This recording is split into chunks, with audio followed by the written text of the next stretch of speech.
Morning, everyone. We are live on Facebook. My name is Janice Amiro. I am the founder of Janice Inspiring Change Holistic Nutrition.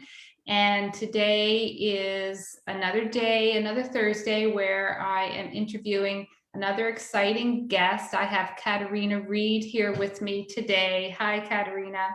Hi, Janice. So we'll get started in a few minutes, but first I just want to tell the audience that back in December 2020, I thought that I needed to do something to help myself get a bit motivated and help my audience get motivated to take better care of themselves. That's what I do. That's what all of us in the wellness field are all about. And I thought that it would be really great to bring on people who do different things than me to share what their skills are, so that that might encourage you to explore that with others and see if there's some other wellness modalities that will help you on your journey to wellness. So Inspiring Change 2021 was born. I initially was going to do it for just the month of January, and then it was so much fun and I had lots of great feedback, so I committed to doing it every Thursday for the year. So it's going well. This is episode 33, I think. And so here we are, July 8th, and we are live with Katharina Reed. Welcome, Katharina. Thank you, Janice. Thank you for inviting me. I'm so inspired to be here. Oh, great. I'm glad. And, you know, I was saying before we went live, we don't really know each other very well. We met through a mutual friend. And so we've had a couple of conversations, but I want to learn more about what you do, and I think it's quite exciting. I've looked at your website a bit, and I think that what you offer is really important and often the missing link when it comes to getting healthy. And you know, I'm all about inspiring change in others, and myself, I'm a work in progress, so I want to know more about what's going on. So what I want to do before we get started is just tell you a little bit about Katharina, where she's coming from. And I realize that I need to plug in my my computer, but anyway, I'll do that in a few minutes. So I'll just give you a little bio, Katharina's bio. Katharina Reed's life thus far can be described as a heroine's journey, a journey of self-love focused on the integration and healing of her own intergenerational patriarchal stories. By retrieving her power from those stories, she has liberated herself from victim consciousness. That is just, those two words really resonate with me. So I want to know more about that. In aligning her truth, her soul power, she empowered to create and experience a life that supports a continuous unfoldment into greater consciousness. This story of self-love and living in alignment with one's deepest truth is the new story that will be passed down through the generations. It's fascinating. Katharina presently expresses her genius through story listening, teaching, and guiding women to unstick from and retrieve their power from their stories. Her gift is connecting heart to heart, creating a safe environment for women to embrace this inner process. She's a wayshower, and when she knocks at your door, you answer. She shows you the deeper truth of who you are, and that truth is not the story that you think you are. You are so much more. Wow, Katharina, you do amazing work. That is, you know, this being unstuck is something that it's such an interesting word, and I like how you've chosen that really as part of what you have done for yourself And this is basically what you're doing to help other people. So, can you hear me? Can you see me? Are we good? Yeah. Okay. Okay. I had this blank page for a second, so I guess we're good. No, we're good. Okay. Okay. So,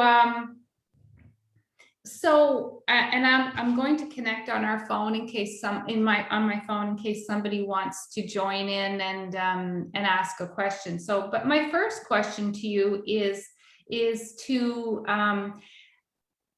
I want to know how you started working in this field. Where's the root of this work for you? That's a brilliant question. I have done a multitude of things in my life. If I had to write a resume, I don't know how many pages it would be. And so it's really all led me to here, because it was literally a step-by-step process. And story was a part of my life from the time I was born. Story was my life. I grew up very close to an Indigenous culture where story was their life, story was their healing medicine, story was everything. And my father was an absolutely amazing storyteller. He had an imagination beyond, and we were very let's see, how can I put this? We didn't have much money. And so we lived a life of really being self-sufficient. We lived on a farm, grew our own food, had our own animals. My father was a hunter and a fisher person. And so we were pretty well supporting ourselves, like with food and that. So there wasn't a lot of money. And so there wasn't money for toys and books and things like that. So that was made up for by games that my dad made up for us to play and his stories. And so story has always been a part of my life, and I've always valued story. But it wasn't until I was older that I started truly appreciating how story can be used for healing. So not only storytelling for healing with powerful healing messages, but also unraveling our own story. And so for me, that became apparent in my early 20s. So I was raised in a very patriarchal, very religious family. And by the time I was a teenager, the oppression was so great, and I was so aware that I was living a life so different than everyone that I went to school with, that I couldn't deal with it. So for me, death was the only way out. And that brought me to being put on a psychiatric ward in a hospital and heavily medicated. And the medication didn't take that away. It only lasted for as long as the medication lasted. Then I needed more to numb it. And so by the time I was in my early 20s, I was the mother of a toddler, and I did not have any idea how to fulfill the role that was defined by the patriarch of being a successful mother. And so once again, I was overwhelmed, and my only way out that I could see was death. And so how did you stumble upon what you, okay, so I'll let you keep going. What did you do from there? It's right here. I was just going to tell you. That night, I had what I call a mystical experience.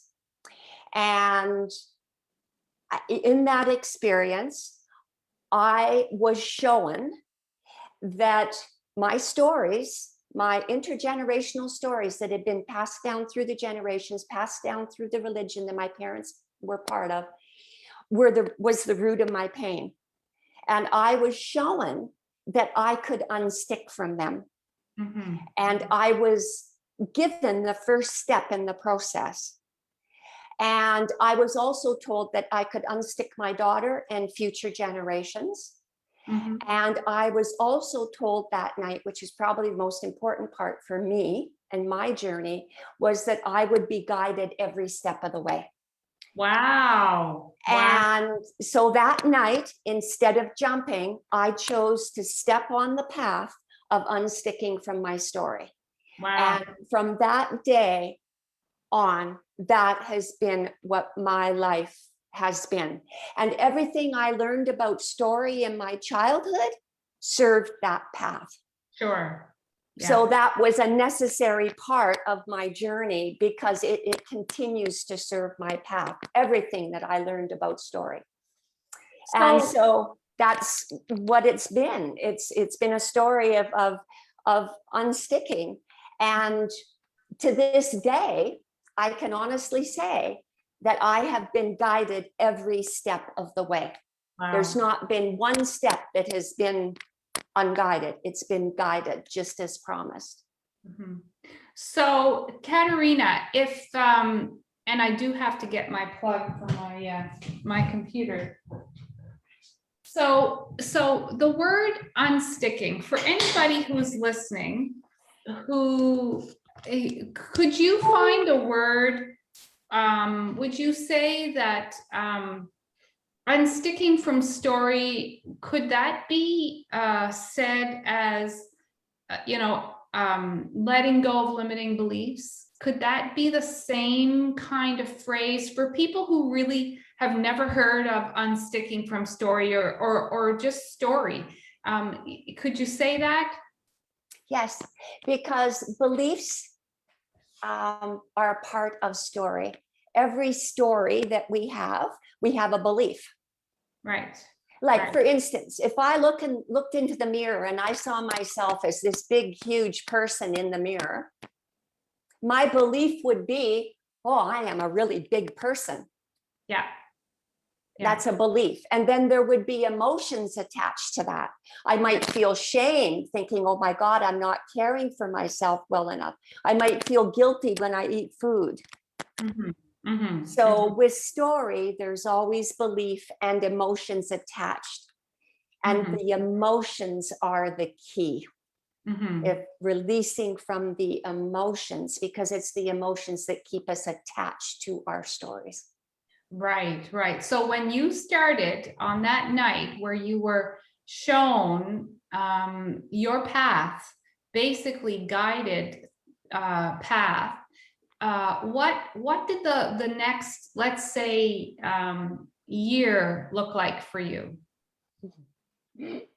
Absolute chaos and turmoil. Oh, okay. Because a lot of people think that when I share my story, like, oh, she went home and she just lived happily ever after. Right. That's not the process, because there was lots, in my case, there was lots of story. There was many wounds to be healed, and that all had to come up. Yes, yes. But I learned to trust that what came up, I could handle. Mm-hmm. That I wouldn't be overwhelmed by. I trusted that, and I had to trust that to be on the journey. Mm-hmm. Mm-hmm. And I always knew that if I needed help, it would show up. Mm-hmm. And it literally did.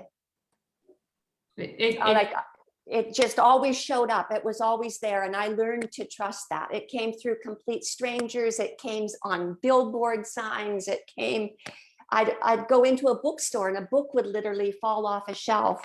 And I would pick up the book and open it up, and there would be the message that I needed. Mm-hmm. Mm-hmm. Like, so the help was always there. Plus, I had guides in this world as well. Like, I had, people that worked with energy medicine, and Mm-hmm. I worked with spiritual director, and so I was guided on many different levels. Mm-hmm. So because you went through this amazing journey, how did that lead? Because this is how you help people now. So why did you decide? Because not everybody, like, this is why I do what I do, because I went through hell and back with my health. And so, and I don't want people to do that. I'd like for them to, you know, I'd like to interject before they get to be as bad as me. But there is a way back, and that's what I did, and that's why I do what I do. So how did you decide that this is what you were going to do to help people? This is what you're going to do to serve people? Well, to be honest, it wasn't my decision. It was a calling. Mm-hmm. And my life has led me, everything that I've done, like I started out as a nurse, and everything that I've done has been connected to healing in some way. I even studied fine arts and had a fine arts business, and that was connected to healing, and I didn't understand it at the time, but I do now. So healing has always been my path for my work, because that's been my own journey.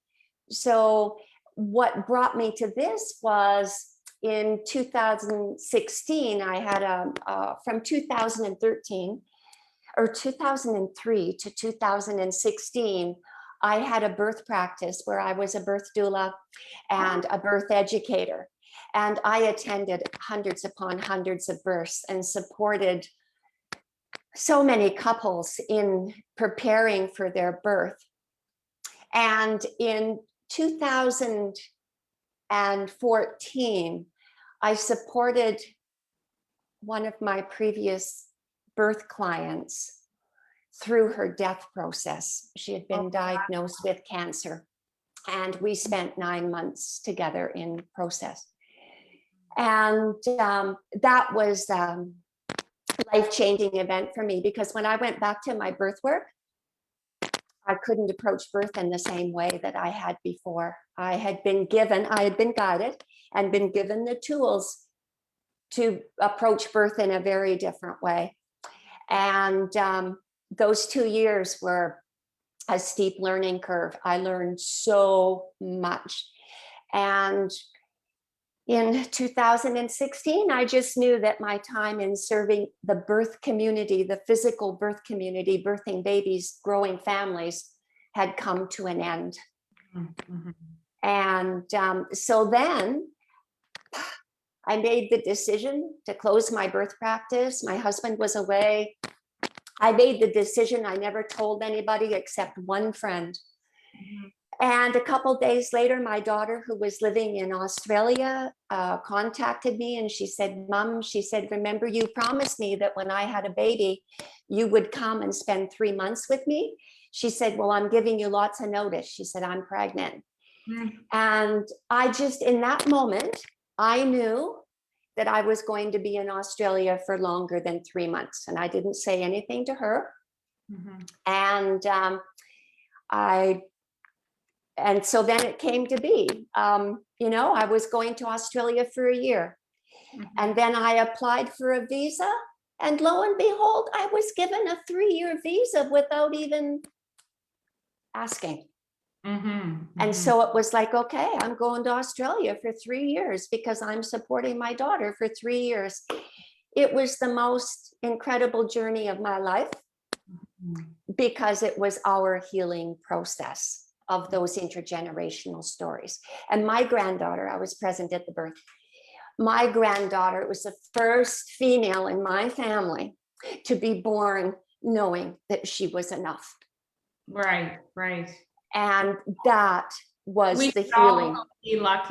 Be so lucky. Yeah. Yeah, that was the healing. Yeah. And that, not that night, because I didn't sleep the first night after she was born, but the night after, in that in-between state between wake and sleep, I was in another place, and the ancestors all came to me. Mm-hmm. And they thanked me for their healing. And that's how I knew that healing that I had experienced with my daughter had rippled rippled through the continuum in the generations. And that led me to here. And so my next step was liberation. I was liberated, my daughter was liberated. That part of the journey had been, it's still continuing, but it's not the same way. It's just unfolding as it needs to. But it was about liberation. And so I realized that I needed to support women to liberate themselves. And that's where it began. Yes, yes. And you know, I think it's really only, it's not that long ago, it seems, that we have started to understand and know more about, we talk about baggage, and that's the term that we will tend to use, that you know, oh, he has a lot of baggage or she has a lot of baggage. But up until recently, that baggage never went past our birth. It wasn't, it was baggage from our birth up until right today. But the intergenerational baggage is where you're going, because if that's never resolved, then it's passed down and passed down and passed down. So the liberation, and I want you to talk a little bit more about that, because you mentioned that before we got started today, that liberation frees us, but like you say, it frees the people who in the past who never had that resolution. Yeah. So our mothers, if they're gone, or even if they're not, grandmothers, and on and on and on. So talk about, if you would, of course, time goes by so fast when we have all these great conversations, but talk about the liberation of the soul, because you've talked about the word soul, and I'd like you to explain that, because I think it's really important that people understand, first of all, why they might need the liberation, and explain that about liberation of the soul. Yes. So as you know, soul has two spellings, S-O-L-E and S-O-U-L. And so it's liberation from S-O-L-E. The patriarchal story is a story of separation. There's you, there's me. I look out for me, you look out for you. We live separately. We don't connect, we don't support each other, because you might be more successful than me, and oh my goodness, can't have that. Right. So it's a very power over pattern. So it's a pattern of separation, and we hear it all the time. Well, you just have to figure it out. You have to prove yourself. You have to prove that you're worthy. In the marketing world, it's all about proving. Well, you have to get it right. You have to do it right. You have to figure it out. That's separation. That's S-O-L-E. So my work is liberation from separation to wholeness. You're liberating yourself into wholeness, which is S-O-U-L. Right. The soul is wholeness. The soul, we're all one. It's wholeness.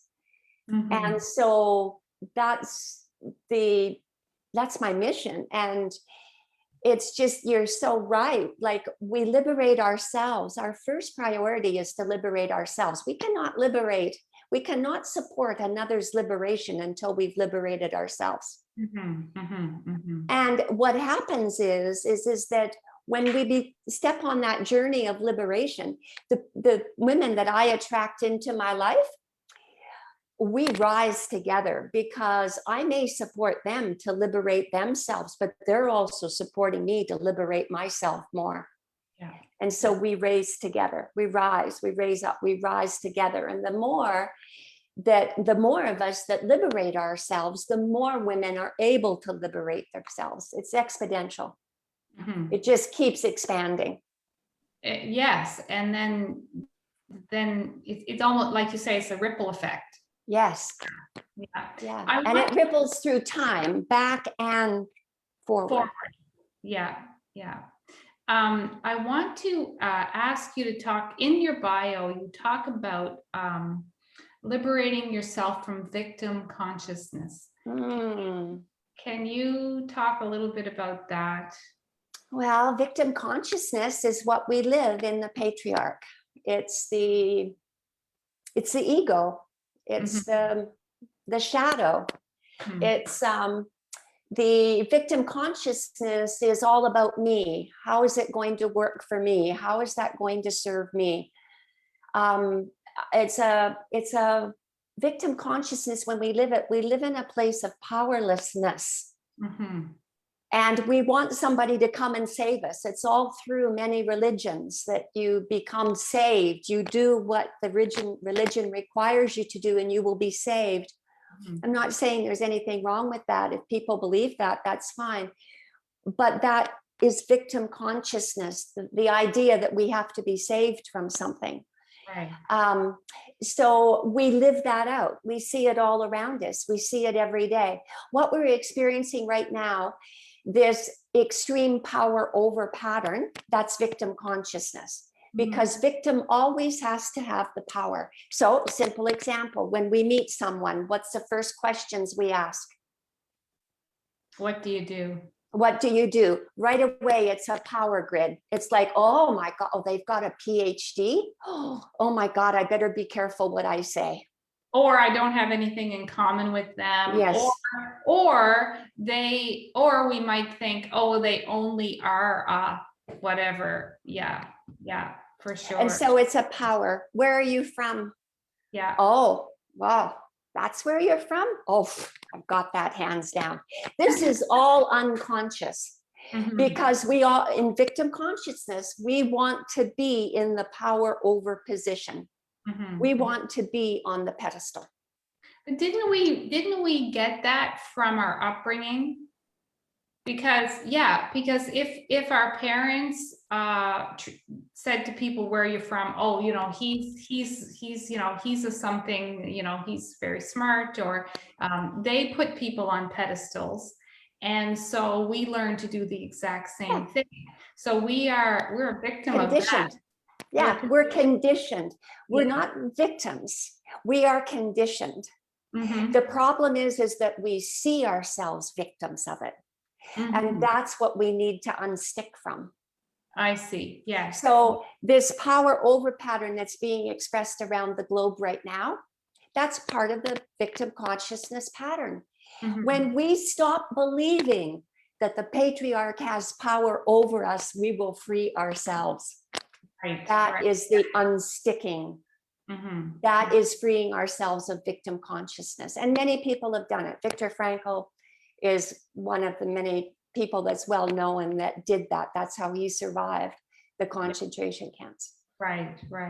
So, Katharina, we don't have a whole lot more time, but I want to ask you, and certainly if there's something that we haven't discussed already that you want to talk about, I want to do that. I wanted to ask you, who are your clients, and what are the tangible, well, we've talked about what the tangible benefits are, but how does it change, what kind of changes do people see? Maybe that's a better question. Okay. You work with these people, and what are the changes that they see?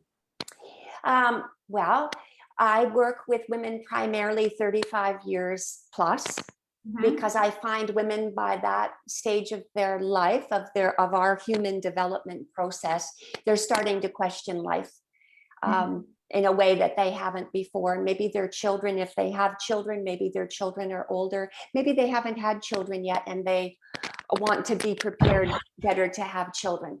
So that's the age range that I work with, but I will work with younger people because there are younger people that are very in tune as well. It's very difficult in this work for people to see tangible changes. I tend to think of tangible changes like if you're, have gained 50 pounds, you can look in the mirror, you can see it, your clothes don't fit the same. It's very tangible. And so if you lose 50 pounds, it's very tangible. You feel it, you know it. This is different because the changes in the beginning of the process start to happen inside. It might be a different thought. It might be somebody says something to you and it's like, oh, I didn't react. I don't feel any shame around that. So that's not really tangible. That's something where you have to be really aware to pick up on.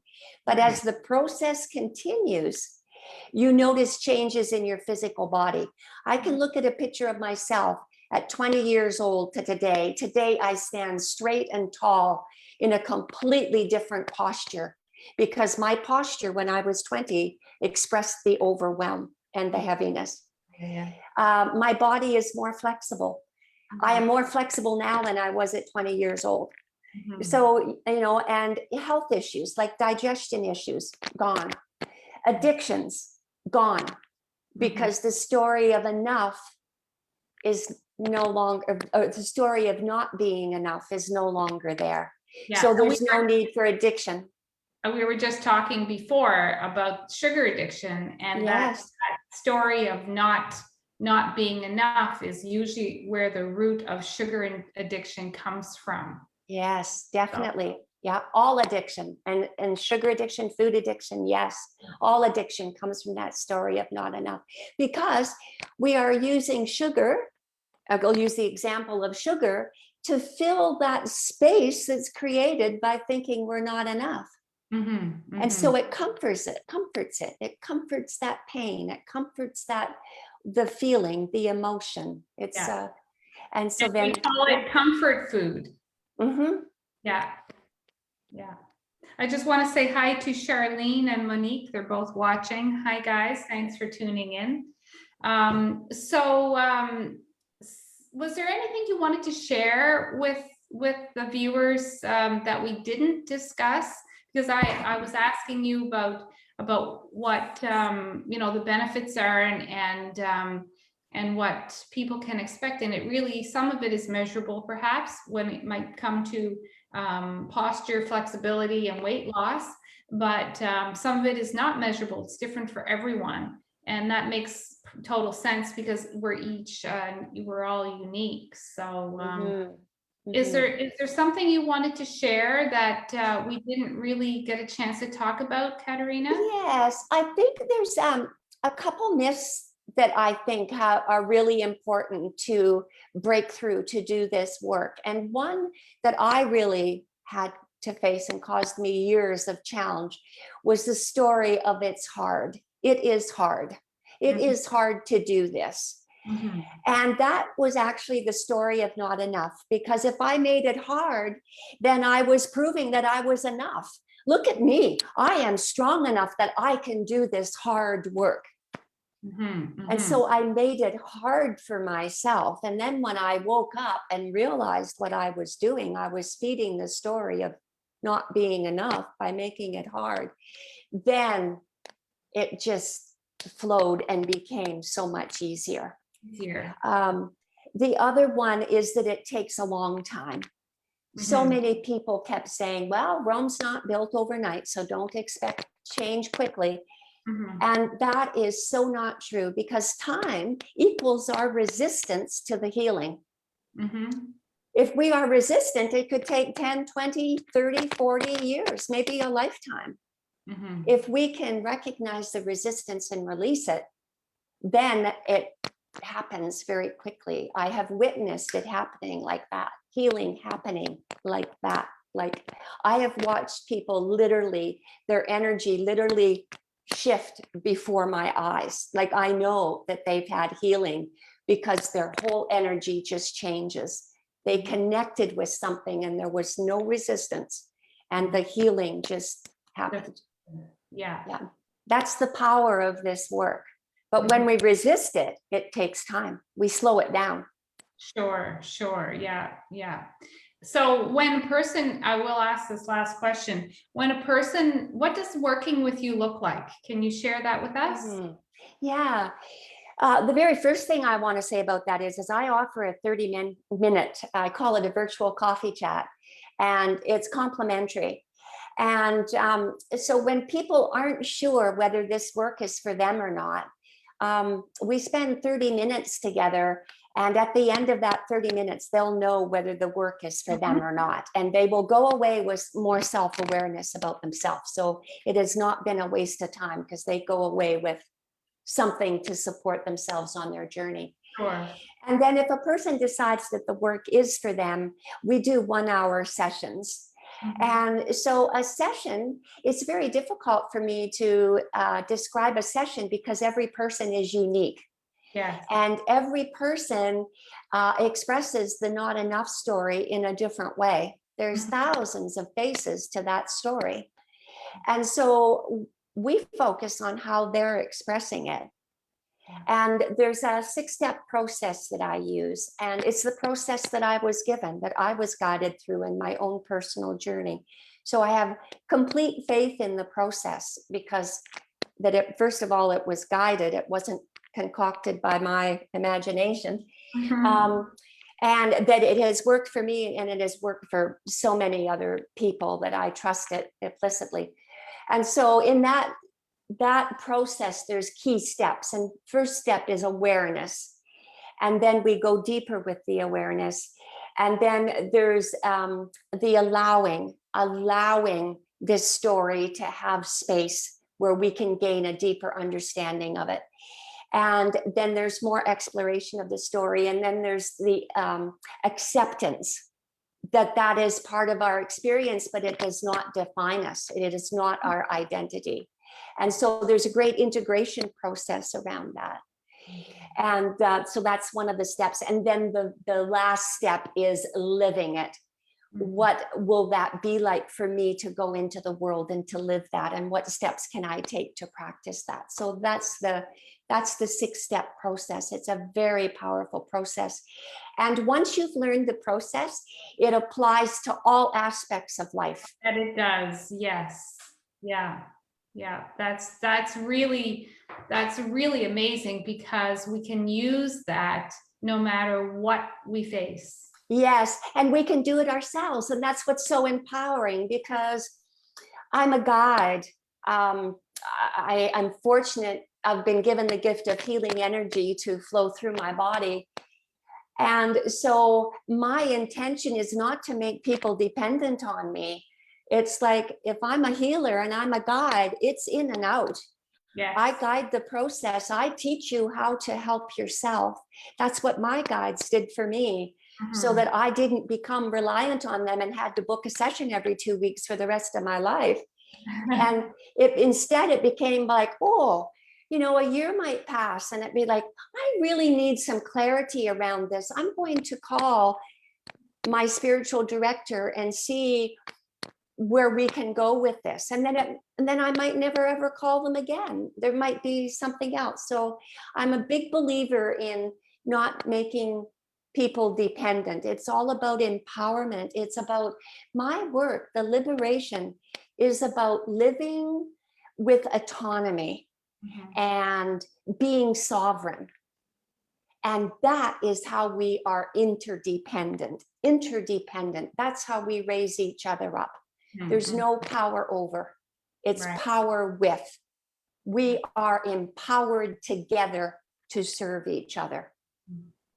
Wow. So Katharina, if someone wants to know more, wants to book a 30-minute call with you, how can they get a hold of you? My website, KatharinaReed.com. Okay, perfect. KatharinaReed.com. Yeah. And I also have a bi-weekly newsletter that I focus on education. And one of those newsletters is its complete focus is a heart-centered practice that for self-awareness, to become more aware of these victim consciousness stories and the patterns that express through them. And so when you sign up for my newsletter, every second, like the second week of every month, you get a self-help practice delivered right to you that is extremely powerful. People often say, Katharina, you're putting yourself out of work because what you offer is so healing. And I said, no, I'm not, because those people have the ability to help themselves and they just need a little bit of guidance. Yes. I need to work with the people that need more support. So if what I offer is healing people, then by all means, because that's more people that are healed. Take it. That's right. And when you can help someone, there's I just wrote a post this morning about, it was a short testimonial I had, and you know, there's nothing more rewarding than having shared what you do and empowered someone else to take that and run with it and be doing so well. Yeah. Oh, yeah. And And think of they all the don't need people. to anymore. Yeah. Yeah. And think of all the people that they will serve. Yes. Yeah. Exactly. I just want to share this one last little tidbit because it's so Sure. important. It's a great way to end. A few years ago, I was traveling somewhere and I was standing in front of a sculpture, and it was a sculpture, if you can imagine a globe, like a globe of the world, with the latitude and longitude lines, and then you took the globe away and you just had a wire structure of the latitude and longitude. This is what this sculpture was like. And I was standing there in front of it, and all of a sudden, all I could see was me serving, guiding a woman to liberate herself. And all of a sudden, a light lit up on the grid. And as soon as her light lit up and she liberated herself, hundreds of other lights lit up. And this just kept happening. And pretty soon it was just this ball of light that I was standing in front of. And it was like, thank you for this gift. I see what I need to do. I have chills after you said that. Wow. Wow. And that's what this work is. It's about self-liberation, because I can't liberate you. I can't liberate anyone else. No. But I can guide the liberation process, and then you take that and you liberate. You run with it. Yeah, you liberate yourself and you serve the liberation of other women. You don't have to do this work to serve the liberation. You liberate yourself and you're serving the liberation. That's right. That's right. Yeah. Well, our time has come to an end, Katharina. Thank you so much for coming on today and sharing what you do. Fascinating work.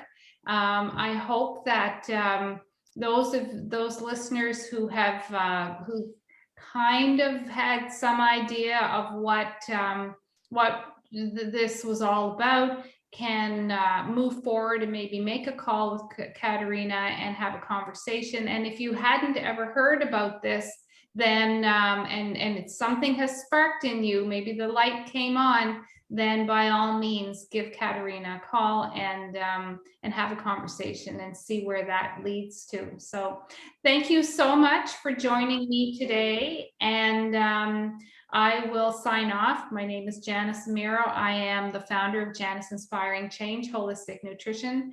If you would like to contact me, I can be reached at my website, janiceinspiringchange.com, or on Facebook.